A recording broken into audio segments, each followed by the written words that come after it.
ನಮಸ್ಕಾರ ಸ್ನೇಹಿತರೆ, ನಮ್ಮ ಮಧುರ ಸುದ್ದಿ ಚಾನಲ್ಗೆ ನಿಮಗೆ ಸ್ವಾಗತ. ನಾವು ನಿಮಗಾಗಿ ಕೃಷ್ಣ ಸಂದೇಶವನ್ನು ಹೊತ್ತು ತರುತ್ತಿದ್ದೇವೆ. ಇಂದಿನ ಕೃಷ್ಣ ಸಂದೇಶದಲ್ಲಿ ಭಗವದ್ಗೀತೆಯ ಜೀವನ ಪಾಠದ ಮುಂದುವರೆದ ಭಾಗವನ್ನು ನೋಡೋಣ.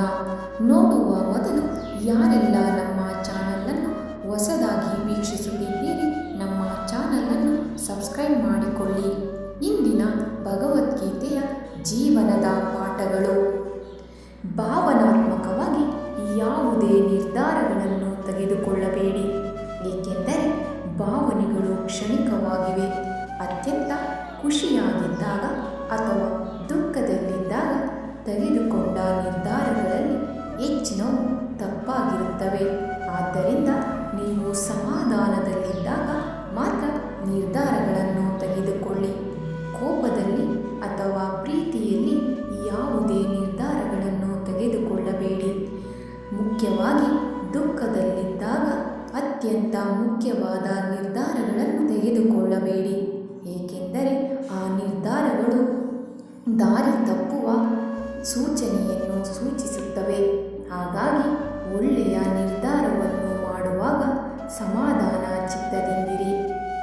ಮುಂದಿನದಾಗಿ, ಬದುಕೊಂದು ಯುದ್ಧ ಭೂಮಿಯಾಗಿದೆ. ಧೈರ್ಯವಾಗಿ ಹೋರಾಡಿ. ನಮ್ಮ ಪಾದದ ಕೆಳಗಿನ ನೆಲ ಕುಸಿದು ಬಿದ್ದರೂ ಯಾರಿಂದಲೂ ಏನನ್ನೂ ಬಯಸದೆ, ಯಾರಿಗೂ ಹೆದರದೆ ಮುನ್ನುಗ್ಗಿ ನಡೆಯಿರಿ.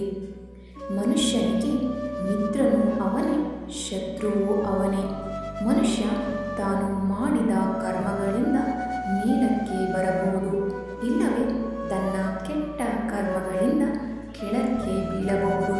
ಆದ್ದರಿಂದ ಮನುಷ್ಯನ ನಿಜವಾದ ಮಿತ್ರ ಹಾಗೂ ಶತ್ರು ಮನುಷ್ಯನೇ. ನಿಮ್ಮ ಮಿತ್ರನೂ ನೀವೇ, ಶತ್ರುವು ನೀವೇ. ಹಾಗಾಗಿ ನಾವು ಮಾಡುವ ಕರ್ಮಗಳು ನಮ್ಮ ಜೀವನವನ್ನು ನಿರ್ಧರಿಸುತ್ತವೆ. ಕಾಮ, ಕ್ರೋಧ ಮತ್ತು ಲೋಭಗಳ ಮೇಲೆ ನಿಯಂತ್ರಣವನ್ನು ಸಾಧಿಸಿ.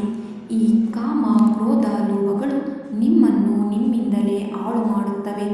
ಕಾಮ ನಿಮ್ಮನ್ನು ಕರ್ತವ್ಯ ಭ್ರಷ್ಟನನ್ನಾಗಿ ಮಾಡುತ್ತದೆ. ಕ್ರೋಧ ನಿಮ್ಮ ಸಂಬಂಧಗಳನ್ನು ಕೆಡಿಸಿ ನಿಮ್ಮನ್ನು ಒಬ್ಬಂಟಿಯಾಗಿಸುತ್ತದೆ. ಲೋಭ ನಿಮ್ಮ ಸಂತೋಷವನ್ನು ಕಿತ್ತುಕೊಳ್ಳುತ್ತದೆ. ಹಾಗಾಗಿ ಕಾಮ, ಕ್ರೋಧ, ಲೋಭಗಳು ನರಕದ ಬಾಗಿಲುಗಳಿದ್ದಂತೆ. ಆದ್ದರಿಂದ ಇವುಗಳಿಂದ ದೂರವಿರುವುದು ಒಳ್ಳೆಯದು. ಕಾಮ, ಕ್ರೋಧ, ಲೋಭಗಳು ಎಂದೂ ಆರದ ಅಗ್ನಿಗಳಾಗಿವೆ. ನಮ್ಮ ಇಂದ್ರಿಯಗಳನ್ನು ನಿಯಂತ್ರಿಸುವ ಮೂಲಕ ಇವುಗಳನ್ನು ಹಿಡಿತದಲ್ಲಿಡಬಹುದು. ನಮ್ಮ ಪಂಚೇಂದ್ರಿಯಗಳನ್ನು ನಮ್ಮ ಹಿಡಿತದಲ್ಲಿದ್ದಾಗ ನಮ್ಮ ಜೀವನ ಸುಂದರವಾಗಿರುತ್ತದೆ. ಹಾಗೆಯೇ ಮುಂದುವರಿದು ಎಲ್ಲವನ್ನು ಸಮತೋಲನದಲ್ಲಿಡಿ.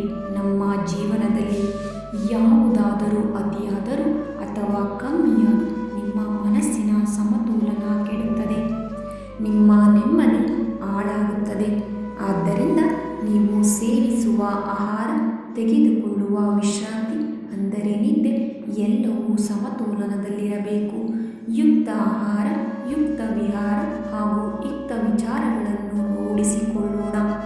ಅಂದರೆ ನಮ್ಮ ಜೀವನದಲ್ಲಿ ಒಳ್ಳೆಯ ರೂಢಿ ಪದ್ಧತಿಗಳನ್ನು ಮೈಗೂಡಿಸಿಕೊಂಡು ಒಳ್ಳೆಯ ಸಮತೋಲನ ಚಿತ್ತವಾದ ಜೀವನವನ್ನು ನಡೆಸೋಣ. ಭಗವಂತ ಜೊತೆಗಿದ್ದಾನೆ. ಧನ್ಯವಾದಗಳು.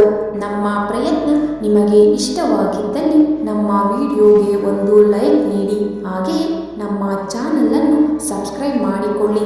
ನಿಮ್ಮ ಅನಿಸಿಕೆಯನ್ನು ಕಮೆಂಟ್